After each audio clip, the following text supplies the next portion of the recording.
안녕하세요. 반갑습니다. 반갑습니다. 네, 강인호 목사입니다. 오늘 예배와 예배 후에 있을 청빙 공동의회 참여하기 위해서 리치몬드에서 왔는데요. 이번이 제 세 번째 방문입니다. 예전에는 랭캐스터에 있는 아미시 마을과 또 밀레니엄 극장에 몇 번 다녀온 적은 있는데 해리스버그 펜실베니아 주도라고 하긴 하는데 제가 처음 들어봤어요, 사실. 리치몬드에서 이곳까지 차로 한 4시간 정도 되는 거리를 한 3번 반복해서 하니까 저도 모르게 하나의 습관이 생긴 것 같아요. 그것은 이 차량 번호판을 확인하는 습관이 생긴 것 같아요. 리치몬드에서도 이 파란색 띠가 있는 펜실베니아 번호판을 보면요, 왠지 반갑더라고요.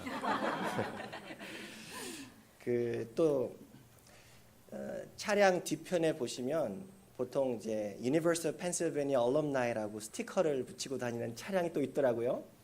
예전에는 눈에 띄지 않는 것들이 그렇게 눈에 띄면서 참 반가워지는 것을 느꼈습니다. 왜 그럴까? 이전에는 무심코 지나치던 그 자동차 번호판과 이 자동차 뒤편에 붙이고 다니는 그 스티커를 보면서 이 반가움을 느끼는 이유는 뭘까 생각해 보았습니다. 그것은 제게 관심이 생긴 것입니다. 관심은 주의를 기울여서 보게 되고 또 듣게 되고 그러면서 더 알고 싶어 하는 그런 마음 아닙니까? 여기 화면 나오면요, 이 관심이란 그 단어를 보시면요, 관계하다 혹은 끌리다라는 뜻을 가진 관과 마음심, 이 두 단어가 합쳐진 말인데요, 마음이 끌리다라는 얘기입니다. 지난 몇 주간에 걸친 청빙 과정 동안에 해리스버그 교회는 과연 어떤 교회인가 더 알고 싶은 마음이 제 안에 들었습니다. 그래서 교회 홈페이지에 나와 있는 그 앨범 사진들을 첫 페이지부터 마지막까지 한 장 한 장 사실 다 뒤져봤습니다. 반복해서 보니까 어떠한 현상이 발생하는 줄 아십니까? 성도님들의 얼굴이 반가워지더라고요. 왠지 오래 본 분들처럼 계속해서 반복해서 이렇게 등장하니까 이렇게 낯이 익어간다라는 느낌을 받았습니다. 그리고 게시판에 있는 글들도 사실 하나씩 다 읽어보았습니다. 제 나름대로 중요하다라고 생각하는 글은 프린트아웃해서 한번 따로 읽어보고 아내에게도 같이 주어서 읽게 하긴 했습니다. 사실 43년의 역사를 담기에는 그 짧은 글들, 아주 적은 기록이었지만 하나님께서 예비하신 목회자를 기다리시는 우리 성도님들의 그 마음을 제가 보면서 많이 느낄 수 있었습니다. 그러면서 한편으로는 이전에 없었던 어떤 무거운 마음이 제게 들게 되었습니다. 나는 그러한 우리 많은 분들의 성도님들의 바람에 부응할 수 있는 준비된 목사일까? 고민이 시작이 되었습니다. 제 마음에 두 마음이 있는 것을 알았습니다. 해리스버그 한인 장로교회에 대한 관심이 있었고요. 또 하나는 하나님께서 준비하신 목회자를 기다리시면서 간절히 기도하는 우리 성도님들의 기대에 과연 제가 부합할 수 있는 그 사람인가에 대한 고민이 함께 있는 것을 알았습니다. 그러면서 오늘 우리 성도님들과 드리면서 주시는 하나님의 말씀은 무엇일까 기도하게 되었습니다. 하나님, 해리스버그 한인 장로교회 우리 성도님들과 드리는 첫 예배에 하나님 전하고 싶으신 말씀은 무엇입니까? 그렇게 제가 기도를 했습니다. 지난주 아침에 큐티했던 본문인 오늘 읽었던 그 출애굽기 말씀, 제가 묵상하면서 오늘 예배드리는 우리들을 향한 하나님의 메시지가 여기에 있구나 하는 것을 발견하게 되었습니다. 하나님의 백성이라면 알아야 하는 하나님에 대한 지식 3가지, 그리고 그 핵심은 바로 예배란 사실을 새삼 깨닫게 되었습니다. 오늘 하나님께서 주시는 말씀을 통해서 우리 안에 하나님의 은혜가 충만하게 되기를 진심으로 바랍니다. 하나님의 백성으로 반드시 알아야 하는 하나님의 지식 첫 번째는요, 이것입니다. 화면이 자동으로 넘어가죠? 첫 번째 지식은 이것입니다. 하나님께서는 우리에 대한 관심이 많으시다. 우리 함께 같이 한번 읽어볼까요? 시작. 하나님께서는 우리에 대한 관심이 많으시다. 아멘. 오늘 본문은 이러한 우리를 향한 하나님의 관심에 대해 3가지로 표현해 주고 있습니다. 첫 번째로 하나님께서는 우리의 삶을 지켜보고 계신다라는 말이에요. 7절 말씀입니다. 내가 애굽에 있는 내 백성의 고통을 분명히 보았다. 히브리 원문을 보면요, 이게 어떤 의미인지 좀 더 자세하게 생생하게 이해시켜 주는데요. 보았다, 보았다. 이렇게 보다라고 하는 그 뜻의 동사를 2번 연이어서 사용합니다. 왜 그럴까요? 성경에서 반복은요, 강조입니다. 하나님께서 우리가 남몰래 아파했던 그 고통도 분명히 보고 계셨다라는 사실이에요. 마치 과학자가 현미경을 가지고 관찰하듯이 우리의 삶을, 우리 개개인의 삶의 모습을 자세히 들여다보셨다라는 얘기죠. 그것도 잠깐 보고 그친 것이 아니라 오랫동안 지켜보고 계셨다라는 말씀이에요. 2번째로 하나님께서는 우리의 기도를 듣고 계십니다. 그들의 감독자로 말미암아 부르짖음을 듣고, 하나님께서 귀를 쫑긋 세우시고 당신의 백성들의 기도를 경청하셨다라는 말씀입니다. 여러분, 왜 귀를 쫑긋 세우고 들으셨을까요? 마치 예전에 라디오 방송 들을 때 어떤 기억이 있으십니까? 라디오 안테나를 높이 올려서 그 라디오 신호를 잘 잡아야지만 깨끗한 소리를 들을 수 있었잖아요. 하나님께서는요, 한숨 섞인 우리의 작은 신음조차도 최고 성능의 안테나를 사용하셔서 생생하게 듣고 계시는구나 라는 것을 깨닫게 되었습니다. 3번째, 우리를 향한 하나님의 관심을 이렇게 표현합니다. 들어보십시오. 하나님은 우리의 마음을 알고 계신다. 하나님은 우리의 마음을 알고 계십니다.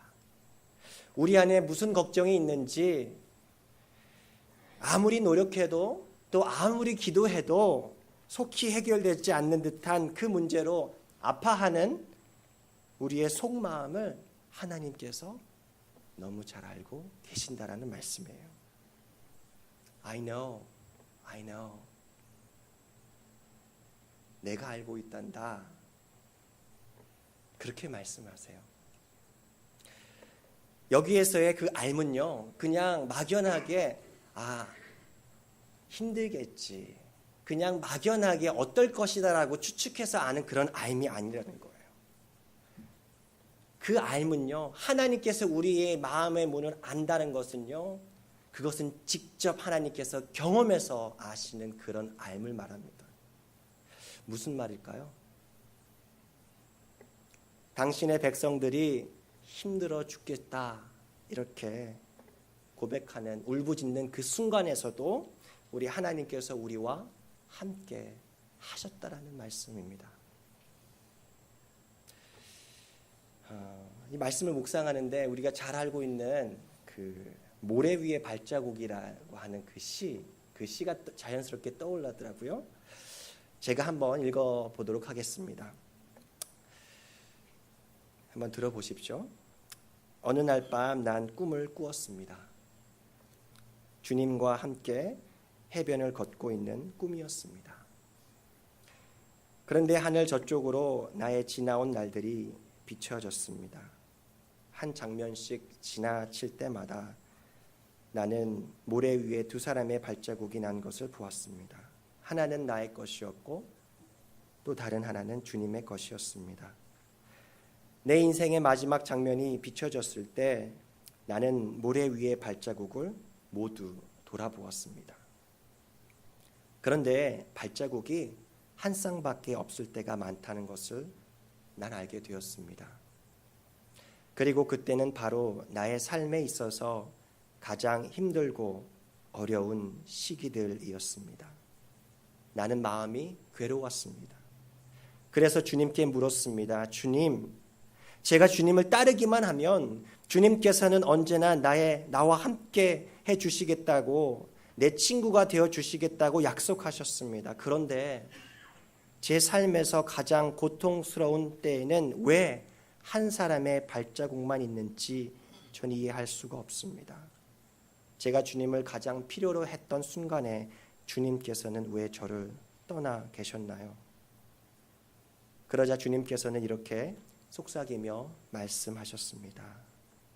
내 소중한 아이야, 나는 너를 사랑한단다. 그리고 절대 너를 버리지 않는단다. 내가 가장 큰 시련과 어려움을 당할 그때에도 난 결코 너를 떠나지 않을 거란다. 내가 한 사람의 발자국만 본 것은 그때 내가 너를 업고 갔기 때문이란다. 오늘 말씀을 묵상하면서 그리고 이 시를 읽으면서 이 찬양이 불현듯 떠오르더라고요. 여러분 이 찬양 많이 불러서 잘 아시죠? 하나님의 사랑을 사모하는 자. 아시는 분들은 우리 후렴구만 한번 같이 불러보겠습니다. 하나님 사랑의 눈으로 너를 어느 때나 바라보시고 하나님 인자한 귀로서 언제나 너에게 기울이시니 어두움에 밝은 빛을 비춰주시고 너의 작은 신음에도 응답하시니 너는 어느 곳에 있든지 주를 향하고 주만 바라볼지라. 우리 한 번 더 부릅니다. 하나님 사랑의 눈으로 너를 어느 때나 바라보시고 하나님 인자한 귀로서 언제나 너에게 기울이시니 어두움에 밝은 빛을 비춰주시고 너의 작은 신음에도 응답하시니 너는 어느 곳에 있든지 주를 향하고 주만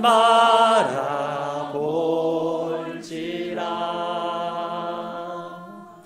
아멘. 오늘 아침 우리를 향한 그 하나님의 사랑의 마음을 깨닫는 저와 여러분 되시기를 진심으로 바랍니다.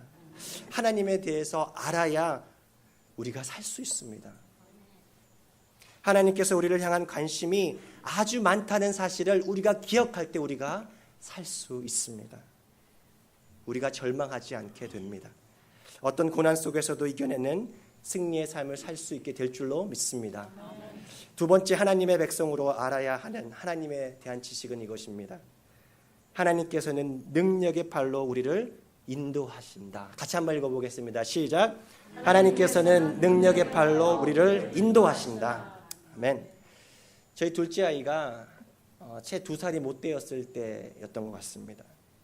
저희가 안 보는 사이에서 의자에서 놀다가 떨어졌어요. 그래서 머리를 책장 서랍 그 모서리에 찍히는 사고를 당하게 됐는데요. 제가 그것을 아이가 우는 모습을 보면서 제가 뛰어가서 그 흘러내리는 피를 부랴부랴 닦고는 근처에 있는 Patient First에 가서 찢어진 머리를 꿰매는데요. 아이가 아파서 이 마취를 해야 할 텐데 아이가 어려서 마취를 할 수가 없다라는 얘기를 하는 거예요. 이 뾰족한 바늘이 생사를 찍고 들어갈 때 얼마나 아팠을까요? 이 몸부림치는 아이를 보면서 아비인 제가 할 수 있는 게 움직이지 못하도록 꼭 잡고 있는 것, 그거밖에 없더라고요. 아비로서 마음이 얼마나 미어지든지 그러면서 생각하게 됐습니다. 아비인 내가 참 무능하구나. 해줄 수 있는 것이 고통스러워하는 그 아이를 보면서 그냥 아이를 붙잡고 있는 것밖에 할 수 있는 것이 없더라고요. 성경에서 말하는 지옥이 이런 곳일까? 한번 생각하게 됐습니다. 너무 아파도 죽을 수 없는 곳, 끊임없이 계속되는 그 고통을 참아야 하는 곳이 지옥이기 때문에 지옥에 가는 사람들은 울며 이를 가는 곳이라고 성경에서 적혀 있는 것은 아닐까 생각해 보았습니다. 저는 분명 아이보다 많은 지식을 가지고 있고요. 아이보다 힘도 세고요. 할 수 있는 것도 많이 있는데 저는 아이가 필요할 때 아이를 지켜주지 못하더라고요. 제 아무리 집에 있는 가구의 예리한 모서리마다 스티로폼을 붙인다 한들 그래서 아이가 넘어졌을 때 부딪히는 사고를 조금 예방할 수 있을지언정 사고는 일어나더라고요. 부모인 제가 아이를 키우는 것 같은데 실제로 그렇지 않더라고요. 24시간 제가 붙어 있을 수 없습니다. 아니 설상 24시간 붙어 다닌다 한들 당하는 사고를 제가 막을 수 있는 재간이 없습니다. 아이가 그리고 다쳤을 때 치유할 수 있는 그 치유의 능력도 저에게는 없습니다. 여러분, 그런데 오늘 하나님께서는요, 저희에게 이렇게 말씀하세요. 나는 너희들과는 달라. 이스라엘 백성들의 고통을 보고 울부짖는 소리를 듣고 또 그들의 마음속 근심까지 알고 계신 그 하나님은요, 거기에서 멈추시지 않으신 분이에요. 8절 말씀입니다. 내가 내려가서 그들을 애굽인의 손에서 건져내고 그들을 그 땅에서 인도하여 아름답고 광대한 땅, 젖과 꿀이 흐르는 땅으로 데려가려 하노라. 무슨 말인가요? 우리 하나님은요, 백성된 우리 인생의 문제를 너무나 잘 아실 뿐만 아니라 능력의 발로 그 문제를 해결해 주시는 능력의 하나님이시란 사실입니다. 여러분 한번 생각해 보셔요. 오늘 하나님을 만나기 전 모세가 40년 전에 태어났을 때, 아니 80년 전에 태어났을 때 그의 운명은 나일강에서 빠져 죽는 것이었어요. 그렇죠? 점점 번성해지는 이스라엘 백성들을 보면서 위협을 느낀 애굽의 왕 바로의 잔인한 정책 때문이었죠. 이른바 이스라엘 인구 통제 정책. 태어난 모든 히브리 사내 아이는 나일강에 던지라, 모두 죽이라는 가혹한 명령이었습니다.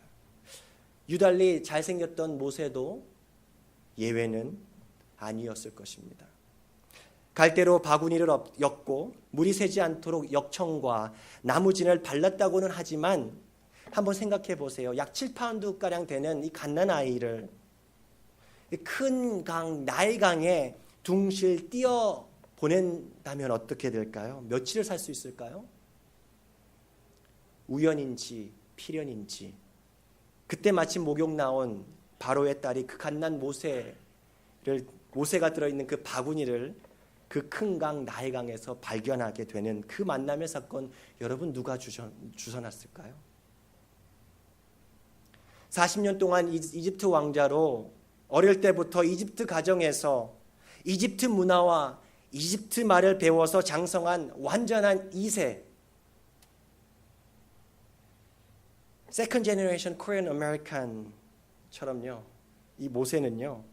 Second Generation Hebrew Egyptian 아닙니까? 저 때는 시간 잠깐 몇 개월을 제외하고는 애굽 사람들의 손에서 애굽 사람들과 함께 자랐던 사람이 바로 모세였습니다. 그런데 자기 민족인 히브리 사람이 애굽인에게 맡고 있는 장면을 한 번 보았다고 쉽게 마음의 변화가 일어날 수 있었을까요? 아니, 조금만 생각해 보면 당시 바로의 폭정으로 인해서 히브리인들이 애굽 군인들과 관리들에게 모욕을 당하고 매맞는 장면은요, 하루에도 수십 번씩 볼 수 있는 흔한 장면이었을 것입니다. 모세의 마음에 자기 형제를 생각하는 그 마음을 어느 순간 집어넣어 주신 분이 여러분 누구였을까요? 애굽인을 죽인 것이 탄로난 것에 두려운 나머지 모세가 미디안 광야로 들어가지 않습니까? 그곳에서 미디안 제사장의 딸을 또다시 우연인지 필연인지 만나서 미디안 제사장의 사위가 되고 약 40년 동안 양떼를 치는 목동으로 살게 되었는데요. 오늘 모세가 하나님의 음성을 들었을 때는 목동으로 살았던 40년째 되는 해 아닙니까? 어느 평범한 날이었을 것입니다. 양떼를 이끌고 호렙산 근처에 가서 그나마 조금 있는 그 풀을 양들에게 뜯기기 위해서 그 목동을 양을 치고 있었을 때였습니다. 그때 떨기나무에 불이 붙어 있는데 이 떨기나무 자체는 타지 않는 모습을 아주 신비한 광경을 보았습니다. 마치 하나님께서 낚시를 하고 계신 것 같다는 생각을 했어요. 무슨 말인가? 모세는 물고기, 불 붙는 떨기나무는 뭘까요? 미끼, 그리고 낚시질하는 어부는 하나님. 모세가 그 낚시 미끼에 걸렸을까요? 예, 딱 걸렸습니다. 모세는 가까이 가서 보려고 하는데 4절 말씀을 앞에 있는 4절 말씀을 보니까 이렇게 다가오는 모세를 보면서 누가 보고 계시는지 이렇게 나와 있습니다. 여호와께서 그가 보려고 돌이켜 오는 것을 보신지라. 그 모든 사건이 그냥 우연이 되었을까요? 이스라엘 백성들의 기도에 응답하시기 위해서 하나님께서 모세라고 하는 그 한 사람을 준비시켰습니다. 무려 80년이라는 세월이 걸렸습니다. 이스라엘 백성들을 구원하시기 위해서 모세라고 하는 평범한 사람을 물에서 건져 올려서 극적인 인생을 살게 하십니다. 모세가 나일강에서 기적적으로 바로의 딸에 의해서 건져 올리게 되고 또 이집트 왕자로 살아가게 되고 미디안 광야의 목동이 되고 또 하나님을 만나게 된 것은 여러분 그저 우연의 일치죠? 아니, 결코 그럴 수 없습니다. 하나님께서 능력의 손으로 일하고 계심을 보여주고 계신다는 거예요. 우리가 살아가는 평범한 일상 속에서도 우리 눈에 보이지 않는 하나님께서는요, 우리를 하나님의 능력의 팔로 인도하고 계심을 우리가 믿음의 눈으로 볼 수 있기를 바랍니다. 여러분, 오해하지 말고 들어줬으면 좋겠습니다. 제가 해리스버그 한인장로교회 담임 목사로 지원하면서 최종 후보가 되었다는 얘기를 듣고 인터뷰하러 왔을 때의 일입니다. 청빙 위원분들과 칼라일 노회 목회위원분들이 제게 공통적으로 하는 질문이 있었습니다. 뭔지 아십니까? 당신은 이곳이 하나님께서 보내신 목회지임을 어떻게 확신하십니까? 어려운 질문이죠. 여러분이라면 어떻게 대답하시겠어요? 나중에 기회가 될 때 제가 좀 더 자세한 이야기를 나눠드리겠지만요. 한번 생각해 봤어요. 리치몬드에 있는 GS 교회라는 곳에서 약 한 10년 동안 했던 사역을 마무리하는 그 모든 과정이나 목회지를 지원하게 된 계기나 혹은 그 시점이나 그러면서 제가 조언을 구하면서 대화를 나누고 도움을 받았던 분들과의 그 만남들을 생각해 볼 때 저는 하나님께서 저를 이곳에 보내신 것이 맞다라는 확신을 했습니다. 그렇게 실제로 제가 말씀드렸어요. 또 청빙위원분들께는 제가 말씀드리지 않은 사실도 있습니다. 제가 모든 일정을 그날 마치고 리치몬드로 이제 내려가면서 안녕히 가세요 하면서 이제 빠이빠이 하고 이제 인사하고 갔는데요. 사실 그냥 리치몬드로 내려가지 않았어요. 이 해리스버그 지역이 어떤 곳인가 여기저기 한번 살펴보았습니다. 잘했죠? 네. 차로 한번 둘러봤는데요. 제가 살던 리치몬드와 많이 다르더라고요. 똑같은 동부이고 미국인데 이렇게 다를 수 있구나라는 생각을 했어요. 낯선 교회, 그렇죠? 저는 이 예배당 두 번째 들어오는 것 같거든요. 낯선 도시, 그곳에서의 우리 낯선 한국 분들, 또 여기 미국 성도님들, 그 사역들을, 낯선 사역들을 감당할 수 있을까? 저희 아이들이 큰애는 7살, 둘째는 5살, 막내는 이제 20개월 정도 되거든요. 그 아이들은 또 정복할 수 있을까? 혼자 마음속에 고민이 들었습니다. 그러면서 어느 순간 15번 도로에 갑자기 불어난 차들로 인해서 갑자기 길이 꽉 막히더라고요. 자주 막히죠? 아닌가요? 그러면서 반이 멈춘 채 제 차를 운전하고 있었을 때였습니다. 그러면서 이제 이런저런 생각을 하고 있는데 옆자리에 있던 아내가 제게 말을 갑자기 걸더라고요. 여보, 저 앞에 있는 트럭 좀 봐요. 커다란 컨테이너 트럭이었습니다. 근데 트럭 뒷문에 이런 스티커가 붙어 있었습니다. 저는 트럭 뒤에다가 이런 스티커를 붙이고 다니는 것을 처음 봤고요. 그리고 그런 내용의 스티커도 사실 처음 봤습니다. 뭐라고 써 있냐면요. God's way is the best way. God's way is the best way. 하나님의 길이 가장 좋은 길입니다. 하나님의 길이 가장 좋은 길입니다. 저의 어리석은 고민을 한순간에 날려부르주시는 하나님의 능력을 제가 경험했습니다.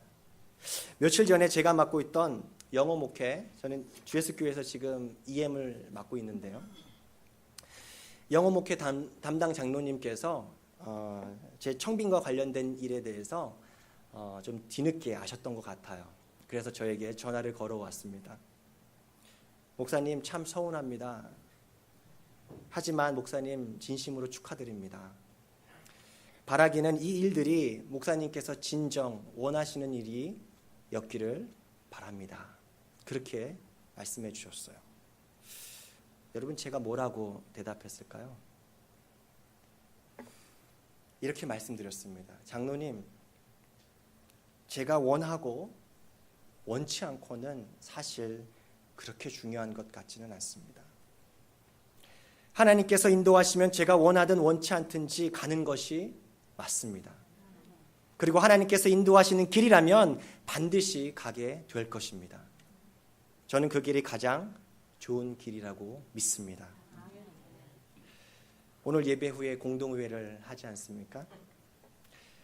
강인호라고 하는 여러분들 앞에 서 있는 이 부족한 사람이 해리스버그 한인 장로교회 성도님들께서 지난 1년 반 동안 그토록 간절히 기도하시면서 찾으셨던 하나님의 예비하신 목사가 맞다면 제게 확신의 마음을 하나님께서 주셨던 것처럼 여러분들에게도 동일한 확신을 주실 줄로 믿습니다.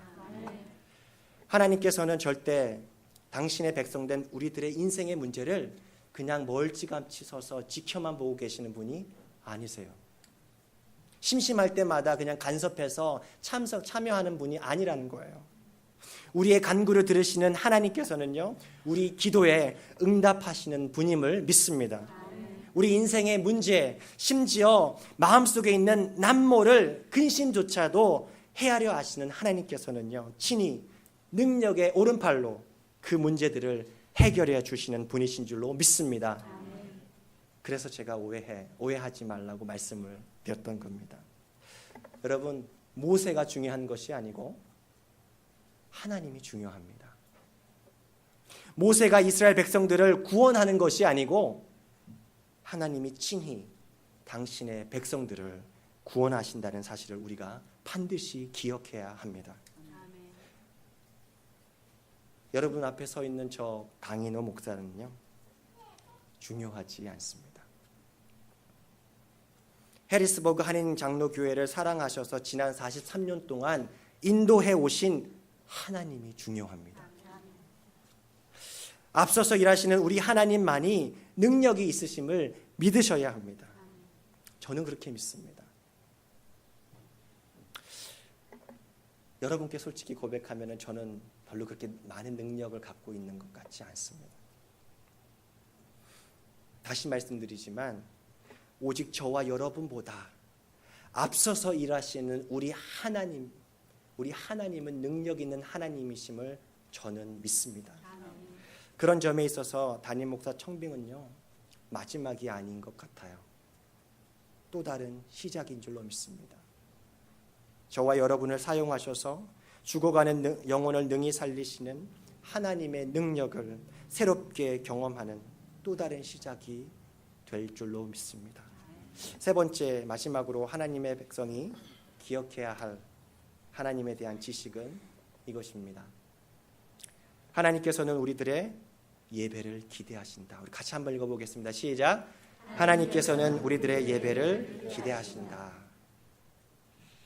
하나님께서 친히 하나님의 능력으로 당신의 백성들을 애굽에서 인도해 내신 후에 최종적으로 그 백성들에게 기대하시는 것이 뭐라고요? 하나님을 예배하는 사람들이 되는 거예요. 출애굽기 3장 12절 말씀입니다. 제가 읽어드리겠습니다. 하나님이 이르시되 내가 반드시 너와 함께 있으리라. 내가 그 백성을 애굽에서 인도하여 낸 후에 너희가 이 산에서 하나님을 섬기리니 이것이 내가 너를 보낸 증거니라. 하나님을 섬긴다라는 말은 하나님을 예배한다라는 말의 다른 표현입니다. 내가 누구인데 나이 80세 된 노인 목동이 강력한 군대로 무장한 바로를 넘어뜨리고 약 200만 되는 이스라엘 백성들을 인도해 낼 수 있을까? 모세는 자신을 보내시겠다고 하는 하나님께 그렇게 황변합니다. 내가 누군데 제가 갑니까? 여러분, 그런데 그것은 모세가 착각한 거예요. 자신이 하는 거라고 생각한 거죠. 여러분, 사실 누가 하는 거라고요? 하나님께서 친히 모세를 보내기 전에 이 일을 하고 계시다라는 그 사실을 망각하면, 하나님께서 하실 것이라는 그 사실을 망각하면 여러분 어떻게 되는 줄 아십니까? 우리가 책임을 맡을 때마다 언제나 이렇게 대답합니다. 목사님, 저는 못합니다. 내가 누군데 이런 일을 합니까? 저는 그런 일을 해본 적이 없습니다. 저는 못해요. 그렇게 황변합니다. 여러분, 내가 아니라 하나님께서 친히 나를 보내시기 전에 이미 일하신다는 사실을 아는 것이 믿음입니다. 여러분, 이 포인트도 여기에서 굉장히 중요한데요. 오늘 말씀의 요지는 그것은 아니에요. 하나님께서 재미있는 말씀을 하십니다. 들어보세요. 내가 너를 보냈다는 증거가 이것이다. 이것은 이스라엘 백성들이 애굽에서 나와서 이 산에서 나 하나님을 섬기게 될 것이라고 하나님께서 확신에 차서 얘기를 합니다. 여러분, 이 산은요, 지금 모세가 하나님과 독대하고 있는 그 호렙산을 이야기합니다. 호렙산은 하나님의 임재를 상징합니다. 그런데 호렙산의 지명의 뜻이 아주 재밌어요. 그 뜻은요, 사막 혹은 황폐함입니다. 사막 한가운데서 황폐한 인생 가운데서 하나님을 섬길 수 있는 사람이 누구일까? 누가 그런 곳에서 하나님께 예배할 수 있을까? 여러분, 하나님께서 이스라엘 백성들을 인도하고자 하는 곳은 어디라고 했죠? 젖과 꿀이 흐르는 가나안 땅. 여러분 가운데 혹시 성지순례 다녀오신 분 계시나요? 거기 진정 젖과 꿀이 흐르던가요? 아니요. 성지순례 갔다 오신 분들이 하나같이 하는 말씀이 있습니다. 그곳은 그냥 황무지 같더라. 돌이 많고 먼지 투성이더라. 생명이 살기에는 아주 척박한 땅이 바로 그곳이었어요. 가나안 땅. 여러분, 그건 무슨 뜻일까? 하나님께 예배하게 될 이 땅 호렙산도, 이 광야를 거쳐서 들어가게 될 가나안 땅도, 그 핵심은요, 하나님께서 도우시지 않으면 하루도 살 수 없는 땅이라는 거예요. 신명기 11장 10절에서 11절 말씀 제가 읽어드리겠습니다. 네가 들어가서 차지하려 하는 이 땅은 내가 나온 애굽 땅과 같지 아니하니 산과 골짜기가 있어서 하늘에서 내리는 비를 흡수하는 땅이요, 내 하나님 여호와께서 돌보아 주시는 땅이라. 애굽 땅은 어떻습니까? 젖줄인 그 큰 나일강 때문에 곡창지대가 아주 많습니다. 하지만 이스라엘 백성들이 들어가게 될 그 땅은요, 물이 오면은, 비가 오면은요, 보이지를 않아요. 다 땅으로 흡수해 버려요. 오직 하나님께서 비를 내려주시지 않으면 살 수가 없는 땅이에요. 그 황폐한 땅, 광야 한복판에서 우리는 과연 예배할 수 있을까? 우리를 돌봐 주실 유일한 여호와 하나님만을 바라보면서 우리는 섬길 수 있을까? 모세가 하나님이 보내주신 사람이 맞다면, 모세가 인도하는 그 사람들은 반드시 그 황폐한 삶의 현장 속에서도 예배하는 사람들로 세워질 것이라는 말씀입니다. 여러분, 그렇게 볼 때 하나님을 섬긴다, 하나님께 예배한다라는 의미는요, 이렇게 해석해 볼 수 있습니다. 들어보십시오. 하나님, 저는 하나님 없으면 오늘 하루도 살 수 없습니다. 하나님 은혜가 없이는 하루하루가 버거워요. 내가 하는 공부도, 내가 사랑하는 자식을 돌봐주는 일도, 내 비즈니스도 내 힘으로 되는 것은 아무것도 없습니다. 오직 하나님께서 하실 수 있습니다. 그렇게 고백하면서 하나님의 도우시는 은혜를 구하며 살아가는 삶이야 바로 예배란 것입니다. 여러분, 과연 누가 척박한 인생, 광야 같은 인생 속에서 그렇게 하나님을 섬기는, 예배하는 자로 설 수 있을까요? 바로 앞에서 말씀드렸던 두 가지, 하나님에 대한 지식, 두 가지 지식이 있는 분들, 그들은 할 수 있어요.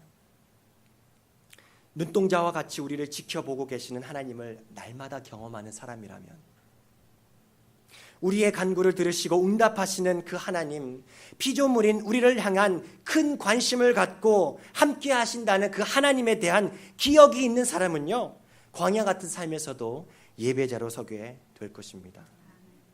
우리가 힘든 일을 걸어갈 때가 있잖아요.